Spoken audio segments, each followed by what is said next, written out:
نطلب من الجميع أن نقرأ الفاتحة والروح علي الدوابشي.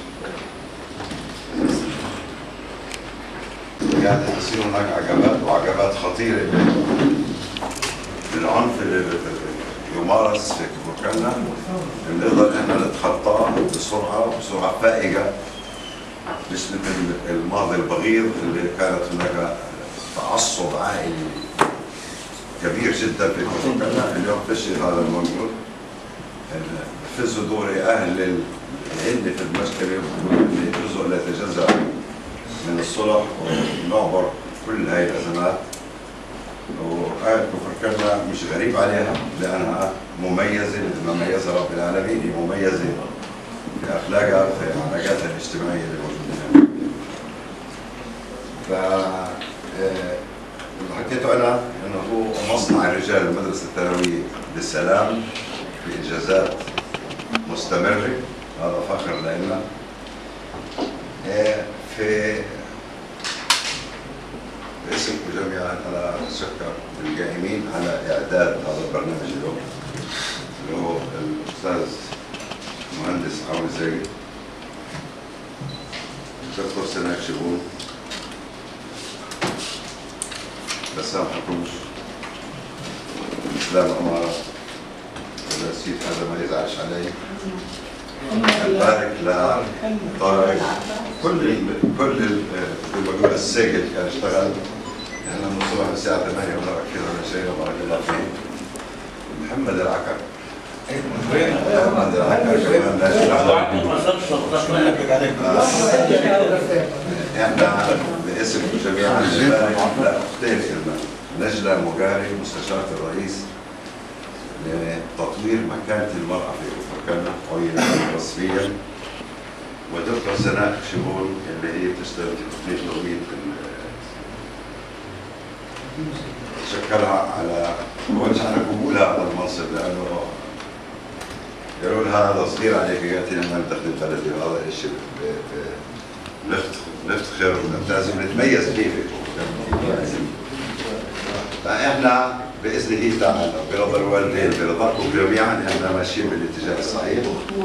احنا بنبدا ما قدرتش اطلع ولا نسخه لاي مصدر كان الا بعد هذا الاجتماع كلياته جوا موجود في المكتب. رايحين احنا نوزعه على كل السفراء الاجانب في الدوله المعتمدين، وخاصه الاتحاد الاوروبي والولايات المتحده وروسيا وفرنسا، اربع دول اللي ابدوا استعدادهم للتعاون في هذا المشروع. طبعا فينا كمان مساعدين، مركز جبهات حبيبه بالتواصل مع السفاره الامريكيه كمان رايحين يوقفوا معنا. في رجال اعمال 3 من الاردن رايحين كمان يكونوا معنا في هذا المشروع في اجازه. طبعا احنا رايحين هاي النشاطات راح تطلع بالبريد الدولي، البريد المحلي، على كل من يهمه الامر، وهي دعوه للمشاركه في اقامه المركز العالمي للسلام. بس المركز العالمي للسلام شو هو يعني؟ عشان احنا قبل ما نفوت بالموضوع بشكل مرئي، هو اكثر اجابه منشآت تعليميه في كفر كرنا. 90% منه هو إقامة هذه المشاريع اللي هو يضم لطبقة 1200 متر، ممكن تصل 1200 1200 بعد ما حسب الهيك. احنا صرنا في مراحل متقدمة في الأعمار، يعني المواقف السيارات اللي تحت الأرض خلال خلال أسبوعين احنا بنصب السقف على كل السيارات اللي بدها تفوت على هذا المعهد. في هناك مصاعد كهربائية وفي درج يطلع أول شغلة، أول طبقة اللي هي 1200 متر، اللي هي بتكون فيها مركز للبسيكولوجي، عيادة أسنان وعيادة طب عام، وقاعة كبيرة للاجتماعات اللي في قاعة اسمها قاعة اللي هي بدها تكون عبارة عن المركز السلام العالمي اللي احنا أطلقنا عليه هذا الاسم. وما تبقى من هناك بتكون هناك مدرسة ماتيا. هاي المدرسة هي اللي موجودة اليوم احنا مستأجرين المحلات. هاي المدرسة هي مدرسة سموها مثل منطقية إزورية. بيجوا طلاب من القرى المجاورة عليها، وهي بتدر دخل للمجلس المحلي، وهي تنطي أجوبة لطلابنا اللي في عندهم إعاقة أو إعاقة حركية أو ذهنية. هاي المدرسة هي اللي تنطي أجوبة، لأنه هاي الفئة الضعيفة هي حقها على الأقوياء، وإحنا الحمد لله الله سبحانه وتعالى أعطانا الصحة والقوة لازمها هاي الطلاب وطلابنا، لأنه إذا سلموا المجتمع تكون نسبة السلامة فيه ونسبة الإيجابية فيه عالية. فاحنا فكرنا هناك هاي المنطقة كلها هي بتكون لكل هاي المشاريع، تقنية الأميد ليالدين السكون ويالدين في الذائقة أو طلابنا في الذائقة على هاي المساحة.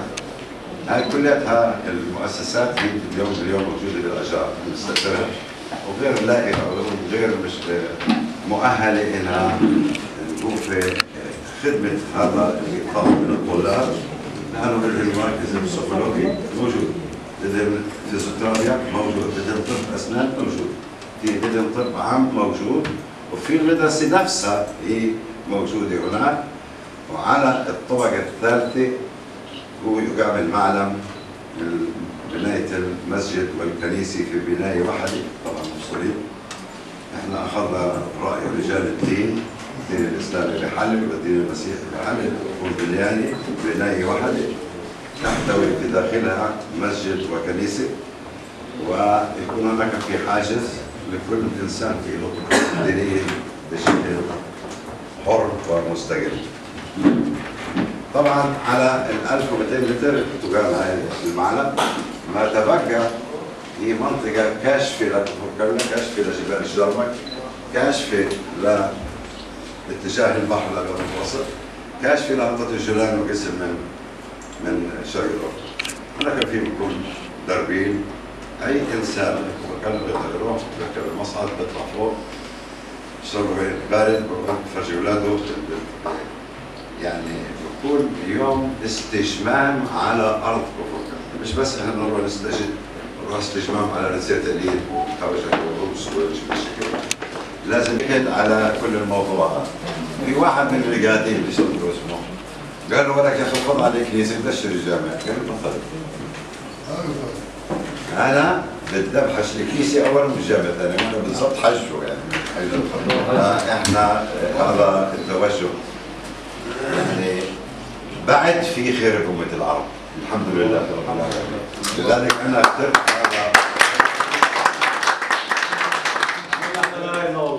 انه نكرموا باسمكم كلكم على مرأى هذا الاجتماع.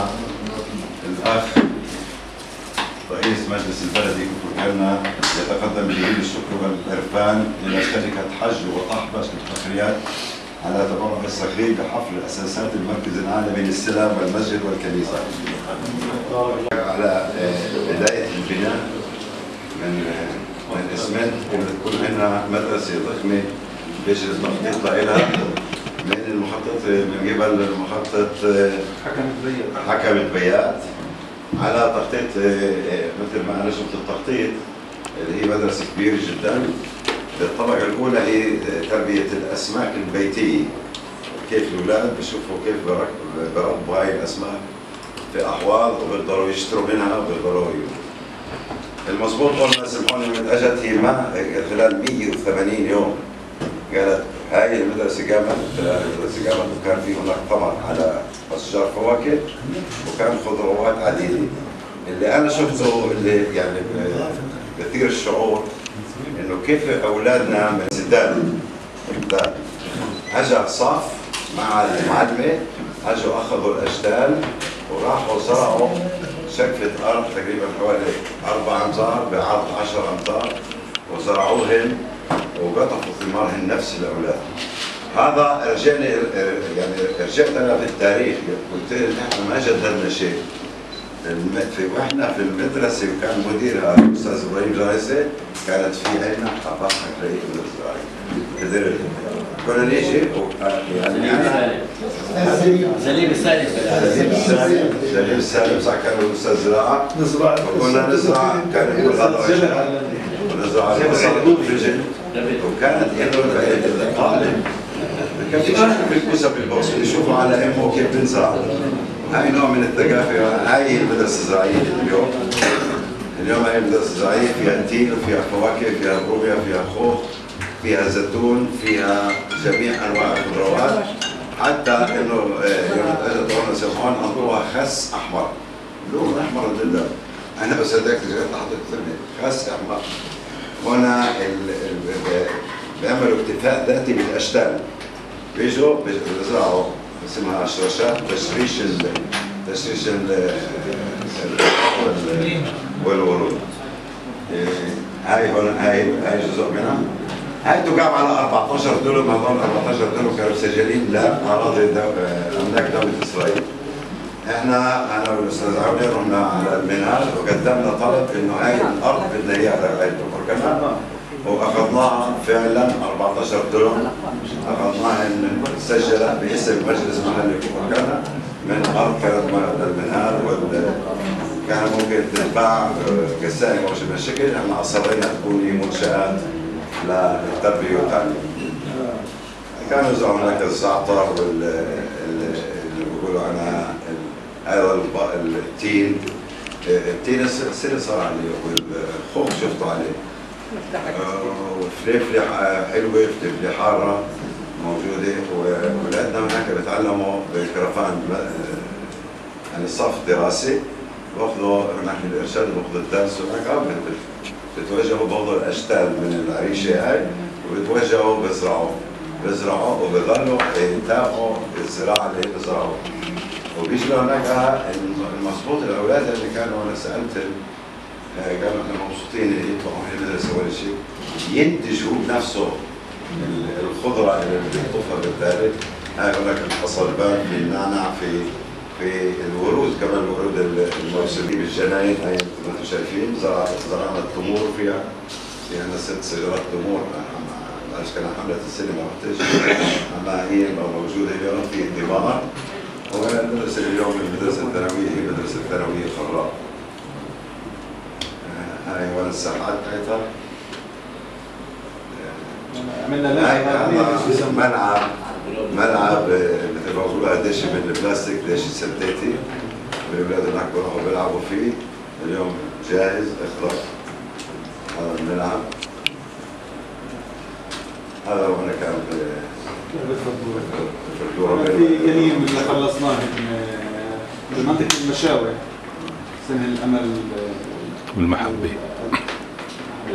فوق المشاوي عند الراغب عباس، هناك 3 صفوف. هذول وحدة هاي لأنه كانوا بعمارة مستأجرة عند ربي، هاي بلد السنة العام، وإن شاء الله السنة 1 9 من افتتاح المال الجديد. من ناحية عمار، العمارة ستشوفوا هناك في حكم أعمار كبير جدا لمنشآت التربية والتعليم.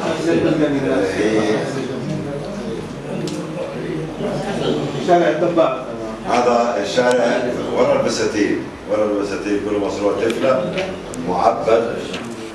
هذا بيمتد من بدايته لحديث نمرق للمنطقة الصناعية، مرورا بأرض دار سليم بن عبد العطارة. طبعا هناك في حشد من العربيات ان شاء الله انه الله بيهدينا بالجمعه. هذا هو التخطيط. هذا دار خميس، هاي دار خميس، هاي شبكه الشوارع. لا بعد مقطع حوالي 50 ان شاء الله في له ميزانيه تمويل وقف، راح وزاره المواصلات تكمل الى الايام اللي في هناك دعم مادي. هاي كمان جزء من الشارع الكاتب. نحكي عن مدرسة هاب.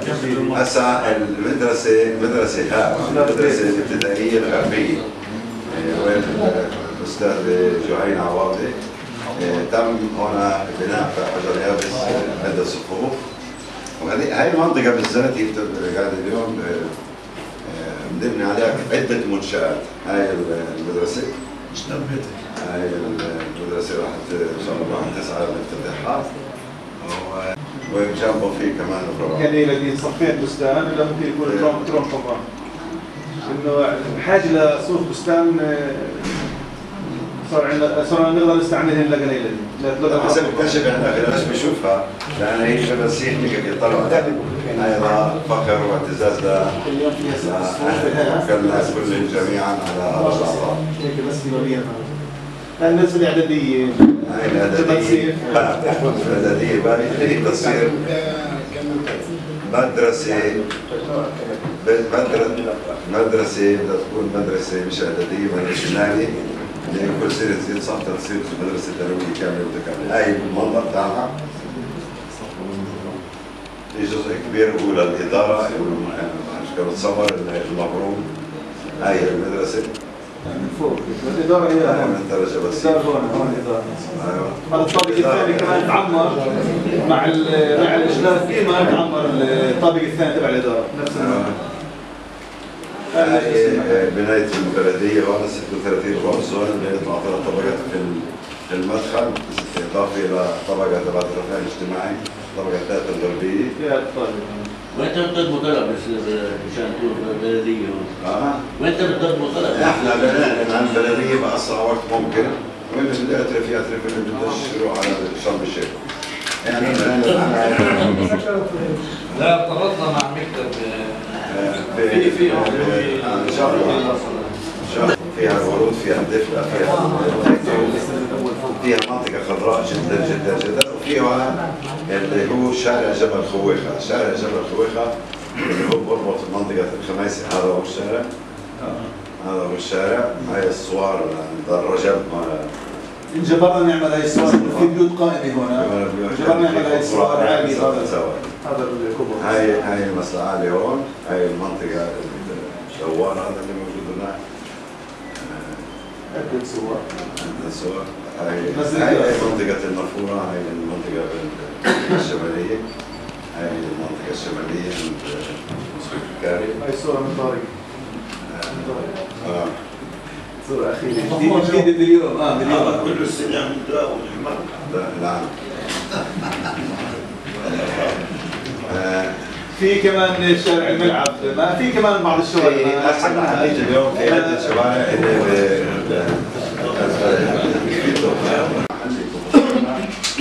كاملة مع الأرض اللي عليها وإحنا بدنا نشتري أخرى 7 دلومة بجنبين والشيء صار هو تناول اليد على أساس إحنا نعمل محمية طبيعية لنباتات الجليد بالإضافة لمركز السلام العالمي.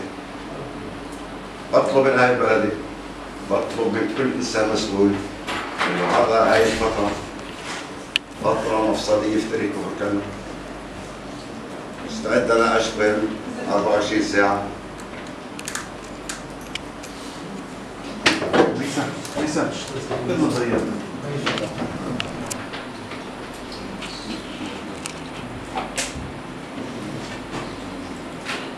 اتجاه أهل بلدي لأبني مستقبل لأولادنا ولأحفادنا. وعلى دقائق ومصالح وفكرنا إن شاء الله بإذن الله بيد أميني بيد بقلب وبإحساس خالص لأهل وفكرنا لمصلحتهم مش لرغبتهم. ما بمشيش لرغبة هاي البلد أبدا إلا لمصلحة أبنائهم وأحفادهم إن شاء الله بإذن الله.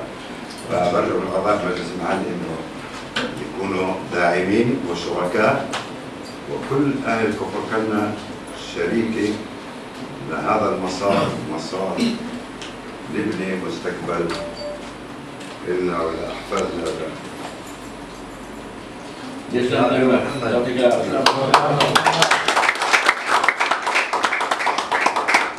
ممكن كلمة محمد بعد إذنك بإذن الجميع.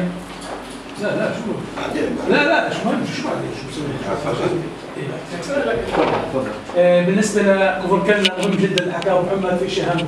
احنا فرع قسم الهندسة والبناء كفر كلنا بشوف وين في تخطيط شارع تتوسع كفر كلنا يصير أثره كفاف مدينة كفر كلنا قاعدين على كفر كلنا احنا موجودين كل الفئات وبنبنوا وين بنشوف في شارع قاعدين بحطوا عمارة فيه. هذا شيء بضر على اهل كفر كلنا مش على كل اهل كفر كلنا. اللي عنده 14 دولار مش حاجه بنصدرهم بنمر من الطريق حتى يحرم على كفر كلنا الثانيين ان تفوت اراضيهم على خط هيكليه. هذا الشيء مهم جدا جدا واللي حكاه محمد مهم. فنحن بنقول الفهد لازم يعمل نمنع المواطنين هذول اللي يبنوا في الشارع المخطط انه ياخذوا مقارب. هذا هو. بس في شيء مهم صحيح. انه الذائقه السكنيه والاراضي اللي تخش للعمار، انا بوعد هاي البلد يكون حل، مش حل آلي، حل استراتيجي لنفوت على ارض كفر كنا مساحات شاسعه للجواب لمدينه كفر كنا 55,000 مواطن. هذا الشيء يجري التخطيط له من قبل حدود 22 ادريخال من قبل وزاره الداخليه، من قبل اللواء، بالاضافه لاداره مجلس محاجه كفر كنا اللي هي بتشتغل لحل هذه القضيه، بس مهلا 7 سنين ما حدا اشتغل فيها. هسه بدينا اليوم خرطه هيك المفروض تلاقي بيت تقعد سنه وسنتين، اما هاي هي الخرطه اللي هي بتكون حل استراتيجي.